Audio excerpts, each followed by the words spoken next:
Love reading number 29.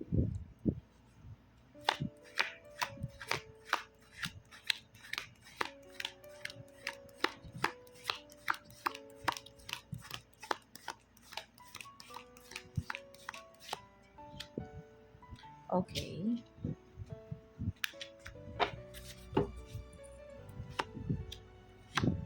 Okay. Sinasabi these cards na itong taong to, kasama mo naman, nakikita ko dito, wala naman siyang balak lumayo, or sinasabi dito, nakikita mo naman yung pagkilos o paggawa ng taong ito, no? Sinasabi dito sa cards na naging maayos naman, pinaglalaban ka naman niya, sabi dito may big change, sabi ibig sabihin, pero itong big change na ito ay positive naman, no? Although sa nakikita ko dito na nagkakaroon ng konting sigalot o magkakaroon ng konting sigalot sa relationship nyo, no?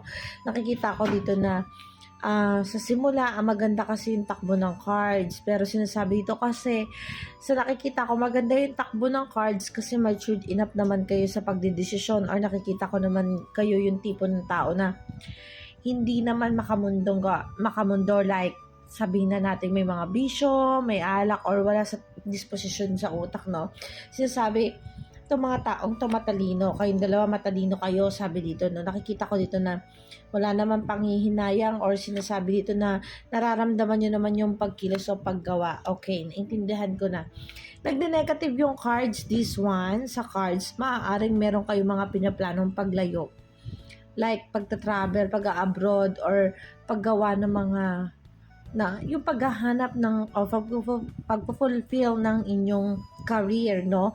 Ito yung magiging dahilan ng paglayo ninyo. But still, sabi dito, kahit malayo, nakikita ko dito na nandito yung clarify, nandito yung new ideas, nandito yung pagiging, ilalaban nyo pa rin yung sitwasyon nyo kung in the relationship kayo. Pero sa nakikita ko in the relationship no, sabi dito, nagne-negative daw yung girl. Kung ikaw yung babae, ma'am, sinasabi dito, nagne-negative ka or nawawalan ka ng pagkilos o paggawa mo, maaaring ikaw yung nagbabalak na lumayo para sa future mo, or sabi dito, no, magkakaroon ka ng mga bagay-bagay na nakakadistansya dun sa isang lalaki, Pero sabi naman pa rin dito, kahit na gano'n naman ang nangyayari, may new beginning naman daw po. Sabi dito, ibig sabihin may fertility or pregnancy, ibig sabihin magkakaroon naman ng pagbabago, or sinasabi dito sa cards na nagagawa nyo ng solusyon.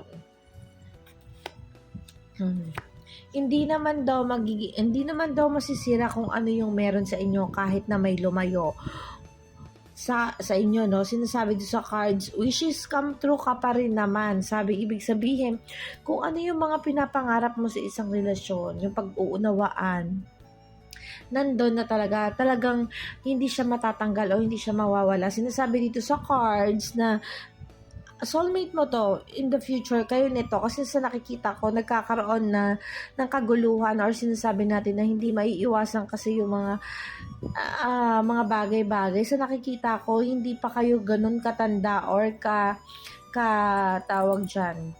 Kumbaga, marami pa kayong gustong marating sa buhay, or marami pa kayong dapat asikasuhin, tapusin, or mga pangarap na kinakaharap. But still, kahit na ganun yung nangyayari, sinasabi dito sa cards na ginagawa nyo ng pamamaraan, hindi magiging hadlang yon para maipagpatuloy nyo yung pagsasama nyo or yung relationship nyo, no? Nakikita ko maganda yung takbo ng cards eh. Hindi naman daw kayo naguguluhan, or sinasabi dito sa cards na hindi kayo nag-aalinlangan sa isa't isa. Gusto nyo talaga, mahal nyo talaga yung isa't isa. Sinasabi rin dito na yung king may pagkilos o paggawa. So yung partner mo, kung babae ka, yung partner mo dito, gagawa siya ng pamamaraan para maiayos yung takbo at maiparamdam sa'yo na maibibigay niya o show niya sa'yo yung mga pinangako niya sa yung pagmamahal, or kung ano man yun, no? Okay. Sabi dito, kung magkakaroon kayo ng problema, na iaayos nyo. Sabi dito, may regret, may refusing offer, o kumbaga nagkatampuhan kayo, nagkaroon kayo ng something. Ang lowest part naman ng card mo is death card, no?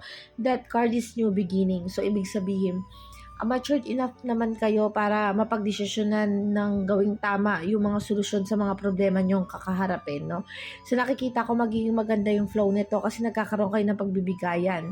Magiging maganda yung flow ng cards kasi nakikita ko na inilalaban yung relationship nyo, ano man yung dumating sa inyo.